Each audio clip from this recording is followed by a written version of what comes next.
మన ముకుందాలో Christmas and New Year offer విఏపై ఫ్లాట్ 10% తగ్గింపు. వివరాలకి సంప్రదించండి. ప్రేక్షకులందరికీ నమస్కారం అండి. భోగి శుభాకాంక్షలు. నేను గీతాంజలి. ఈ 2026వ సంవత్సరంలో భోగి ఎంతో విశిష్టతతో కూడుకుందని చెబుతారు. ఎందుకంటే ఏకాదశి కూడా వచ్చిందండి. అలాగే అసలు భోగి రోజున మనం ఏం చేయాలి, ప్రత్యేకంగా నియమాలు ఏమైనా ఉంటాయా, పిల్లల దగ్గర నుంచి పెద్దవాళ్ల వరకు భోగి రోజున చేయవలసినటువంటి విధి విధానాలు తెలుసుకుందాం. వివరించేందుకు ప్రస్తుతం మనతో పాటు ఉన్నారు ప్రముఖ జ్యోతిష్యులు, సంకల్ప మందిర్ నిర్వాహకులు బ్రహ్మశ్రీ నందిబట్ల శ్రీహరి శర్మ గురువు గారు. వారితో మాట్లాడదాం. గురుగారు నమస్కారం అండి. వాగర్థావివ సంపృక్తౌ వాగర్థ ప్రతిపత్తయే జగతః పితరౌ వందే పార్వతీ పరమేశ్వరౌ. ఆదిత్యాయ చ సోమాయ మంగళాయ బుధాయ చ గురుశుక్రశనిభ్యశ్చ రాహవే కేతవే నమః. శృంగేరి జగద్గురు పీఠాధిపతులకి, కంచి పీఠాధిపతులకి నమస్కారములు తెలియజేసుకుంటూ కార్యక్రమాన్ని ప్రారంభిద్దాం. గురుగారు, భోగి శుభాకాంక్షలు మీకు సుమన్ టీవీ యాజమాన్యానికి, పనిచేసే సిబ్బంది అందరికీ, ముఖ్యంగా వీక్షిస్తున్నటువంటి మన అశేష జన ప్రేక్షకులకి భోగి పండుగ శుభాకాంక్షలు. సంతోషం అండి, మీ ఆశీర్వాదం.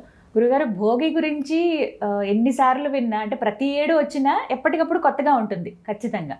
అయితే ఈసారి వచ్చినటువంటి కొత్తదనం అంటే ఏకాదశితో కూడుకుని రావడం. చాన్నాళ్ల తర్వాత ఇలా ఏకాదశితో కూడుకుని వచ్చింది కదండి.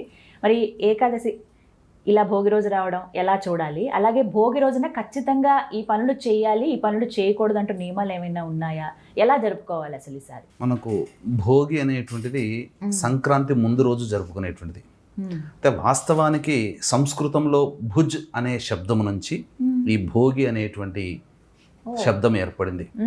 అయితే కేవలం సంక్రాంతి ముందు వచ్చే రోజునే మనం భోగిగా చూస్తున్నాం, కానీ ప్రతి పండుగ పర్వదినానికి ముందు రోజు భోగి అవుతుంది. అందుకనే పర్వదినం ఏ పండుగ అయినా కానీ ఆ పండుగ రోజున చేసేటువంటి విధి విధానానికి ముందు రోజు నుంచే సమాయత్తం అవ్వడం అనేటువంటిది విధానం.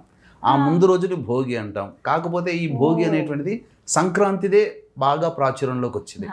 అందుకనే మీకు చూడండి, మనకు ఉన్న అనేక పండుగలలో సంక్రాంతి చాలా విశిష్టమైన పండుగ. ఈ పండుగకి ముందు రోజు నుంచే నియమాలు అనేటివి పాటించాలి. అయితే ఈ భోగి పండుగ మీరు అన్నట్టుగా ఏకాదశి తిథి కూడా వచ్చింది. పుష్యమాసము, కృష్ణపక్షము, ఏకాదశి తిథి. దీనిని షట్తిల ఏకాదశి అని అంటారు. కాబట్టి భోగి రోజున సహజంగానే కొన్ని నియమాలు అనేటివి పాటించాలి. కానీ ఈ భోగికి మరొక గొప్ప విశిష్టత ఉందమ్మా. ఏంటండి?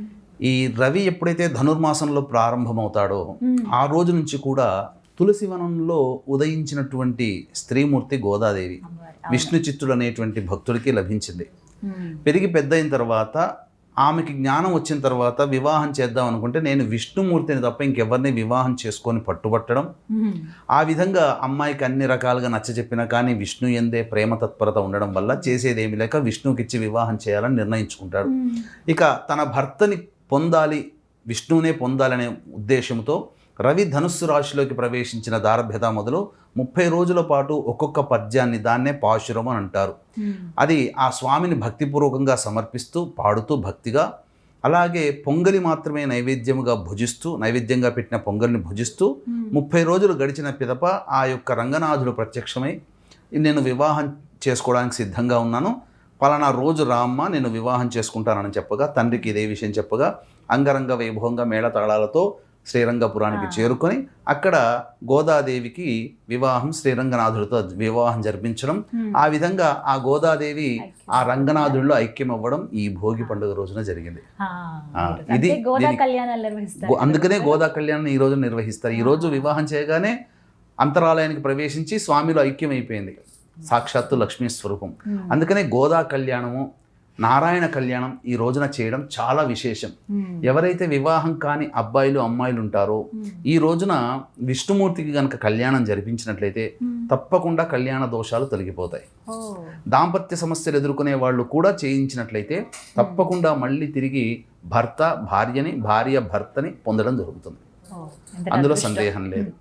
ఇక మరొక గొప్పదైనటువంటి విశేషం అమ్మ, ఈ భోగి పండుగ రోజున చాలామంది చేసేటువంటి పని, ప్రతి ఊర్లో కూడా భోగి మంటలు వేస్తారు, ఖచ్చితంగా వేస్తారు.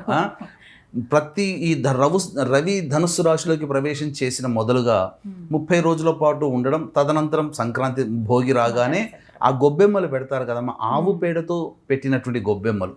ఈ గొబ్బెమ్మలంతా కూడా ఒక చోట చేర్చడం కానీ లేదా పిడకలుగా చేయడం కానీ చేసి అవన్నీ కూడా ఆ ఊళ్ళో వాళ్ళందరూ తయారు చేస్తాం, ఇంటి ముందర పెట్టుకుంటారు కదా, వాళ్ళందరూ ఒక గుచ్చములాగా చేసుకుంటారు, హారంలాగా. ఈ భోగి మంటలు అనేటువంటివి ఊరిలో చిన్న గ్రామం అయితే బొడ్రాయి దగ్గర ఊరి మధ్యలో అక్కడ వెలిగిస్తారు. ఒక వ్యక్తి ఉంటాడు, ప్రతి సంవత్సరం ఆచారంగా ఆ వ్యక్తే భోగి మంటలు వెలిగించేటువంటిది. అలా వాళ్ళందరూ తీసుకొచ్చినటువంటి ఆ యొక్క ఆవు పిడకల్ని అందులో వేసి ఆవు నేతితో వాటిని వెలిగించి ఈ విధంగా ఆ మంటలు ఉన్న సందర్భంగా డప్పులు కొట్టుకుంటూ నృత్య వాయిద్యాలు చేసుకుంటూ చక్కగా ఆడుతూ ఉంటారు, పిల్ల పాపలతో సహా ఆడుతూ ఉంటుంటారమ్మా. దీనివల్ల కలిగేటువంటిది ఏంటంటే ఒక 10 గ్రాముల ఆవు నెయ్యి ఆ ఆవు పిడకలతో కలిసి అగ్ని మథనం జరగడం వల్ల 1 టన్ను ఆక్సిజన్ వెలువడుతుంది. అందుకనే కానీ ఈ రోజున అందరూ చేస్తున్న చాలా తప్పు ఏంటంటే మూలన పడ్డ వస్తువులని తీసుకొచ్చి పనికిరాని వస్తువులని వేస్తున్నారు, టైర్లు వేస్తున్నారు, ట్యూబ్లు వేస్తున్నారు, వాతావరణ కాలుష్యం ఇంకా పెంచుకుంటున్నారు పల్లెటూళ్ళలో. అంతేకాకుండా మనకు అనాదిగా జ్ఞానం అనేటువంటిది తాళపత్ర గ్రంథాల్లో ఉంది. దాని విలువ తెలియక మూలన పడ్డది మూలన పెట్టారని చెప్పి ఆ తాళపత్ర గ్రంథాన్ని కూడా అగ్నికి ఆహుతి చేసి మన జ్ఞానాన్ని నశింపజేసుకున్నాం. ఇది జరుగుతున్నటువంటిది కాబట్టి చాలా మందికి తెలియదు. అంతేకాకుండా పంచపల్లవాలు అంటారు, అంటే మర్రి, మేడి, జువ్వి, మోదుగా, మామిడి, ఈ 5 వృక్షముల యొక్క కాండములని అనగా కట్టెలని ఆ యొక్క భోగి మంటల్లో వేసినట్లయితే అసలు వాతావరణంలో ఉన్నటువంటి సూక్ష్మ క్రిములన్నీ కూడాను సంహరించబడతాయి. ఇప్పుడు మనకు కరోనాలో చూడండి 2019లో వచ్చింది కదా, డిసెంబర్ మాసంలో చలి మాసంలోనే ఉంటుంది. మన వాళ్ళు వేల సంవత్సరాల నుంచి భోగి పండుగ ఆచారాన్ని ఈ విధంగా ఎలా చేసేవాళ్ళు, ధనుస్సు రాశిలో రవి సంక్రమణం చేసిన తరువాత ఆ రోజు నుంచి మొదలుకొని ఊరు ఊరు ఊరు వాడ వాడ ప్రతి ఇల్లు గడప గడప వాకిలి ఆవు పేడతో చక్కగా చిలకరించుకొని కలాపి చల్లేవాళ్ళు. దీనివల్ల శీతాకాలంలో ఎక్కువగా వైరస్ వ్యాప్తి చెందుతుంది, సూక్ష్మక్రిములు. ఆ ఆవు పేడ చిలకరించినటువంటి కారణం చేత అసలు వైరస్ ఇంట్లోకి రాలేదు, అందరూ ఆరోగ్యంగా ఉన్నారు, దోమల బెడద లేదు. కానీ ఈరోజు చైనా పేడ వచ్చి చేరింది, వాసన లేకపోయినా రంగు రుచి అలాగే ఉండిపోతుంది, వాసన ఒక్కటే ఉండదు. మన వాళ్ళు చాలా సున్నితమైన మనసులు కాబట్టి దాన్నే ఎక్కువగా ఆదరిస్తున్నారు. అసలు ఆవు పేడని మన వాళ్ళు అసహించుకుంటున్నారు. ఇది జరుగుతుంది. కావాలని రోగాలు కొని తెచ్చుకుంటున్నాం. ఇది మన వాళ్ళు ఆ భోగి మంటల్లో చేస్తున్న తప్పమ్మ. అంతేకాకుండా ఆ భోగి మంటల్లో వండినటువంటి ఆ బూడిదని తీసుకుని వచ్చి అందరూ కూడా బొట్టు పెట్టుకుంటారు. కారణం ఏంటంటే చిన్నపిల్లలకు పెడతారు, దిష్టి దోషాలు తొలగిపోతాయి. ఇది చేయవలసినటువంటి ఖచ్చితంగా. అందుకనే ఆ విధమైనటువంటి ఆచారం ఆ సాంప్రదాయం వస్తుంది ప్రజల్లో. కమ్యూనిటీ లాగా ఉన్న వాళ్ళు కూడా సిటీల్లో కూడా ముందు రోజు అన్ని ఏర్పాటు చేసుకుని చక్కగా ఇలా మంటలు చేస్తున్నారు. ఇప్పటికీ ఆ రకమైనటువంటి సిటీలో కూడా వాతావరణం పెరుగుతుంది, విదేశాల్లో కూడా బాగా పెరుగుతుందమ్మా. ఎంత బాగా చేసుకుంటారు పండుగలు. అంతేకాకుండా ఇక్కడ సంబంధించినటువంటి ఈ రోజున ఏకాదశి కూడా అవ్వడం. అసలు ఈ భోగి, సంక్రాంతి, కనుమ ఈ 3 రోజులు కూడా చాలా నియమనిష్టలతో గడపాలి. అంటే ఉపవాస నియమాన్ని పాటించాలి.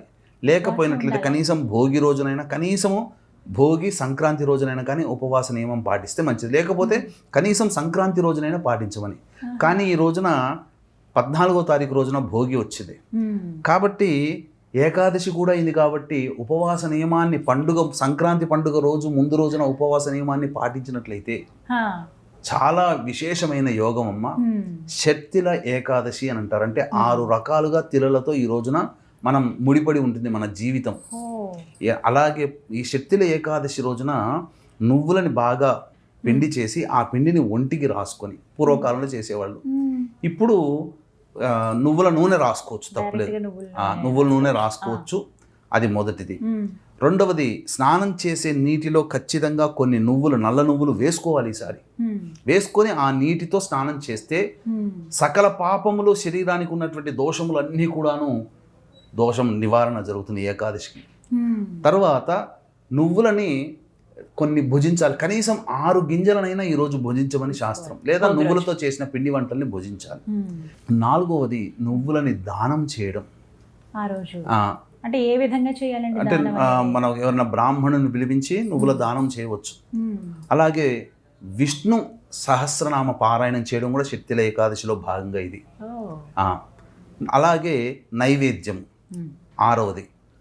నైవేద్యం నువ్వులతో చేసినటువంటి పదార్థాలు, లడ్డూలు కానీ ఇంకేదైనా అప్పమ్ములు కానీ అవి నైవేద్యంగా పెట్టాలి. ఈ విధంగా 6 విధాలుగా ఈ నువ్వులని ఈ రోజున మనం ఉపయోగించుకున్నట్లయితే ఆ శక్తిల ఏకాదశి పుణ్య ఫలాన్ని పొందిన వాళ్ళం అవుతాం. ఉపవాసం ఉంటే భోగి పండుగ రోజున సంబంధించినటువంటిది కూడా ఉంటుంది. ఇక ఈ ప్రధానంగా ఈ యొక్క భోగి పండుగ రోజున పిల్ల పాపలు అందరూ కూడా ఇంటికి వస్తారు కదమ్మా, ఆడపిల్లలు అల్లుళ్ళు అందరూ ఉంటారు. కాబట్టి సరదాగా సంతోషముగా గడిపేటువంటిది ఈ భోగి పండుగ. ఎందుకంటే మనది వ్యవసాయకమైనటువంటి దేశము కాబట్టి ఆ వ్యవసాయకమైనటువంటి దేశంలో వ్యవసాయమే ప్రధానం కాబట్టి పంట చేతికి వచ్చి ధనము నిండుగా ఉండేటువంటిది. పొలం యజమానులు, పొలంలో పనిచేసే కూలీలు, వాళ్ళకందరికీ కూడా డబ్బులు బాగా నిండేటువంటి రోజు కాబట్టి అన్ని కుటుంబాల వారు ఈ భోగి, సంక్రాంతి, కనుమ వీటన్నిటిని కూడాను ఆచరించాలి. అంతేకాకుండా ఈ రోజున ప్రధానంగా కొత్త బట్టలు ధరించాలి. ఈరోజు సంక్రాంతి అన్ని కొత్తవి, అంటే పాతవి వదిలిపెట్టి కొత్తవి స్వీకరించాలి భోగి. ఎందుకంటే సంక్రాంతి రోజున ఉత్తరాయణం కదా ప్రవేశం చేసేది రవి. కాబట్టి ఇక్కడ గమనించాల్సింది ఏంటంటే మన వాళ్ళు పాతనున్న వస్తువులని తీసుకొచ్చి వేస్తున్నారు. కట్టెలు, మంచాలు ఏవి పడితే అవి తీసుకొచ్చి అందులో వేస్తున్నారు. పనికిరాని ప్లాస్టిక్ వస్తువులు మనం ఎప్పుడో ఉపయోగిద్దామని చెప్పి ప్లాస్టిక్ వస్తువులను పెడతారు. పనికిరామని చెప్పి భోగి పండుగ కోసం కూడా వాటిని దాచిపెట్టే వాళ్ళు ఉన్నారు. దీనివల్ల చాలా విషవాయువులు పెరిగి మనం ఇంకా కూడా శారీరకంగా ఇబ్బందులు పాలవుతాం. కాబట్టి అటువంటి వాటికి చోటు ఇవ్వకుండా ఈ భోగి రోజున, సంక్రాంతి రోజున, కనుమ రోజున అందరము కూడా చక్కగా దానములు చేయాలి. అన్నిటికంటే కూడా ఒక గొప్పదైనటువంటి విశేషం ఉందమ్మా. ఈ భోగి రోజున వామనావతారం ఎత్తి 3 అడుగులు దానం తీసుకుంటాడు కదా బలిచక్రవర్తి నుంచి. 3వ అడుగుగా బలిచక్రవర్తిని అధఃపాతాళ లోకానికి పంపించిన రోజుగా ఒక పురాణ ప్రాశస్త్యం ఉన్నది. అందుకనే ఈ రోజున వామనావతార విశిష్టతని, బలిచక్రవర్తిని స్మరించాలని మనకు శాస్త్రం చెప్పబడి ఉంది. కాబట్టి చక్కగా అందరూ ఆచరించి చక్కగా శాకాహార భోజనము చేస్తూ ఈ పండుగ 3 రోజుల పాటు ఉండి మన జీవితాన్ని మనం అభివృద్ధి పథంలోకి నడుచుకోవాలి. పిల్ల పాపలు ఎందుకు చెప్పారు అని అంటే ఇప్పుడు న్యూక్లియర్ ఫ్యామిలీస్ అయిపోయినాయమ్మా, ఎవరికి వారే యమునా తీరన్నట్టుగా. పూర్వకాలంలో కన్న ఊరికి పుట్టిన ఊరికి దగ్గరకు వచ్చేవాళ్ళు. ఇప్పుడు ఆ రకమైనటువంటి వ్యవస్థ హైదరాబాద్ అంతా ఖాళీ అయిపోతుంది, ఎవరు ఉండరు, అందరూ పల్లెటూళ్ళకి వెళ్ళిపోతారు. బాబాయిలు, పిన్నమ్మలు అందరూ ఒక చోట చేరతారు, వాళ్ళ పిల్లలందరూ ఒక చోట చేస్తారు, ఆనందంగా చేస్తారు. అసలు ఒక రకంగా ఉండదు. అన్ని ప్రాంతాలలో ఉత్తరాదిన కూడా ఇదే వ్యవహారం ఉంటుంది. అక్కడ లోఢీ అనే నామంతో చెప్తారు. కాబట్టి ఇంతకంటే కూడా గొప్పదైనటువంటి సంక్రాంతి రోజున వీక్షించేటువంటి సుమన్ టీవీ ప్రేక్షకులు కూడా ఎవ్వరికీ చాలా మటుకు తెలవనటువంటి అమోఘమైనటువంటి అద్భుతమైనటువంటి దాన కార్యక్రమాలు, పూజా కార్యక్రమాలు సంక్రాంతి రోజున చేయవలసిన వాటి గురించి ఒక వీడియో మనం చేస్తున్నాం. ఆ వీడియోలో సవివరంగా తెలియజేస్తాను. చేసిన తర్వాత ఇంతవరకు మనకు ఎవరు చెప్పలేదు ఏమిటి అన్నంత విధంగా ఉంటుంది. ఆ పరిహారాలు కాదమ్మా, చేయాల్సిన విధి విధానం మస్ట్ అండ్ షుడ్ అంతే. గురుగారు, భోగి రోజున పిల్లలకు భోగి పళ్ళు పోయాలి ఖచ్చితంగా అని చెప్తారండి. ఏ సమయానికి పోయాలి, ఎంత వయసు ఉన్న పిల్లలకి పోయాలి తెలియజేస్తారా? భోగి పళ్ళు అనేటువంటిది మనకు శిష్టాచారంగా వస్తుందమ్మా పిల్లలకి పోయడం. మనకు సాధారణంగా 6 ఏళ్ల లోపల పిల్లలకి, మ్యాక్సిమం 10 ఏళ్ల లోపల పిల్లలకి ఈ భోగి పళ్ళు పోయవచ్చు. అయితే భోగి పళ్ళు పోసే విధానంలో రేగి పండు, బియ్యము, చెరుకు గడలు, అలాగే రాగి పైసలు పూర్వకాలంలో వేసేవాళ్ళు. అంటే దీంట్లోని అర్థం ఏంటంటే ప్రధానంగా మనకు చిన్నప్పుడు పిల్లలు పుట్టినప్పుడు ఇక్కడ మూర్ధ్ని స్థానము అని అంటారు. అంటే ఒక లొంత ఉంటుంది, గుంతలాగా ఉంటుంది, మెత్తగా ఉంటుంది. పెరుగుతున్న కొద్దీ ఇక్కడ మళ్ళీ బోన్ పెరిగిపోయి గట్టి పడుతుంది. ఇది బ్రహ్మరంధ్రము అని అంటారు. కాబట్టి ఈ యొక్క బ్రహ్మరంధ్రము అనేటువంటిది ప్రచోదము కావాలి. అప్పుడు ఏమవుతుంది, పిల్లల్లో ఆటిజం లక్షణాలు బుద్ధి వికాసం కాకపోవడం అనేటువంటి ఈ కాలంలో ఎక్కువగా ఉన్నాయి. ఇందులో ఈ భోగి పళ్ళు పోసే అంతరార్థం ఇదే. పైగా ప్రత్యక్ష దైవం కనిపించే నారాయణుడు ఈ సూర్య భగవానుడు. అందుకనే రేగి పండుని సూర్య భగవానుడి గుర్తుగా చూస్తాం. ఒక దూరంగా ఇలా పట్టుకొని చూస్తే గుండ్రంగా ఉంటుంది. సూర్యుడు ఎలా ఉంటాడో అలాంటి వర్ణములో రేగిపండు, విరగగాసిన రేగిపండు అలా ఉంటుంది.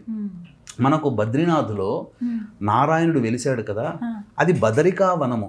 కాలక్రమేణా ఆ బదరికా వనంలో ఉన్నాడు కాబట్టి బద్రీనాథుడు అయ్యాడు.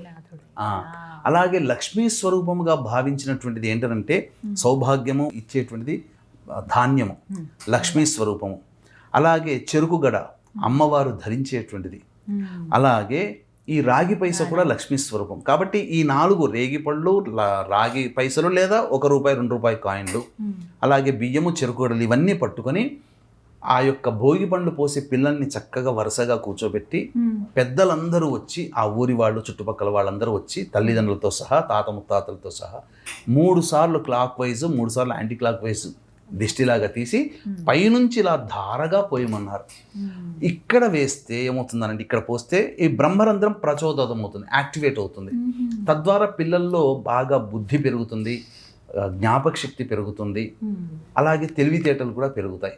అందుకనే ఆ కాలంలో ఆటిజం లక్షణాలు తక్కువగా ఉన్నాయి. ఈ కాలంలో 100 మంది పిల్లలు పుడితే 20 మందికి ఆటిజం భావాలతో ఇప్పుడు పుడుతున్నారు. చాలా చోట్ల చూస్తున్నాం.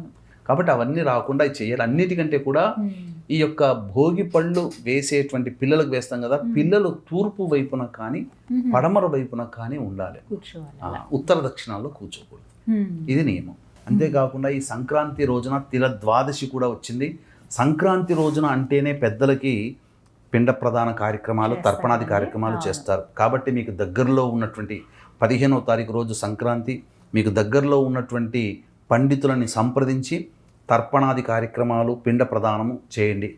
అవకాశం ఉంటే చేసుకోండి. లేకపోతే మన పీఠం ఆధ్వర్యంలో సంక్రాంతి పండుగ రోజున ఈ యొక్క పిండ ప్రదానము, తర్పణము మీ యొక్క తండ్రి వైపు 3 తరాలు, తల్లి వైపు 3 తరాల్లో మరణించిన వారి ఆత్మతృప్తి కోసం చేస్తున్నాం. ఎందుకంటే రవి మకర రాశిలోకి ప్రవేశించేస్తాడు. తన సొంత కొడుకు అయినటువంటి శని భగవానుడి ఇంటికి చేరుకుంటాడు. కాబట్టి పితృదేవతలు కొడుకుని ఇంటికి వస్తారు. ఇప్పుడు సంక్రాంతి రోజున ఎందుకు చేస్తారంటే, ఎందుకు చెప్తాంటారేనమ్మా, ఈ నవగ్రహాలలో రవి పితృకారకుడు, శని రవి కొడుకు. కాబట్టి రవి ఒక్కొక్క రాశికి చేరుతూ తన సొంత కొడుకు అయినటువంటి శని ఇంటికి వస్తాడు. ఆ సందర్భంగానే మకర సంక్రమణం అవుతుంది. సంక్రాంతి పండుగ చేసుకుంటున్నాం విశేషంగా. కాబట్టి మీ ఇంట్లోకి మీ పితృదేవతలు పైనుంచి మీ ఇంటి సింహద్వారం దగ్గర వేంచేస్తుంటారు సంక్రాంతి రోజున. కాబట్టి తప్పకుండా మీరు మీ దగ్గరలోని పండితుల చేత పిండ ప్రదాన కార్యక్రమం, కనీసం తర్పణాది కార్యక్రమాలు ఇవేవి మనకు చేత కాదండి. కొన్ని ఆహారపు వస్తువులు, కొన్ని స్వయం పాక దానము, పొత్తర్లు అంటారు, అవైనా కానీ బ్రాహ్మడికి ఇవ్వండి, లేదా అనాథలకు ఇవ్వండి మీ తల్లిదండ్రుల పేరు చెప్పి. ఇవి ఏవి మనకు లేదు, మనకంత కొద్దిగా అంత హడావిడిగా ఉన్నామనంటే మీ తరపున బ్రాహ్మణుని కర్తగా పెట్టి ఈ యొక్క కార్యక్రమాన్ని దిగ్విజయంగా జరిపించే అవకాశం, వెసులుబాటు మన పీఠం ఆధ్వర్యంలో 15వ తారీఖు సంక్రాంతి రోజున ఉదయం 8 గంటలకి ప్రారంభమవుతుందని చెప్పవచ్చు. మొత్తంగా భోగి ఇలా జరుపుకోవాలి. సంక్రాంతికి ఒక అద్భుతమైన వీడియో రాబోతుంది. సరే, ధన్యవాదాలు గురుగారు. సర్వం శ్రీ ఉమామహేశ్వర పరబ్రహ్మార్పణమస్తు.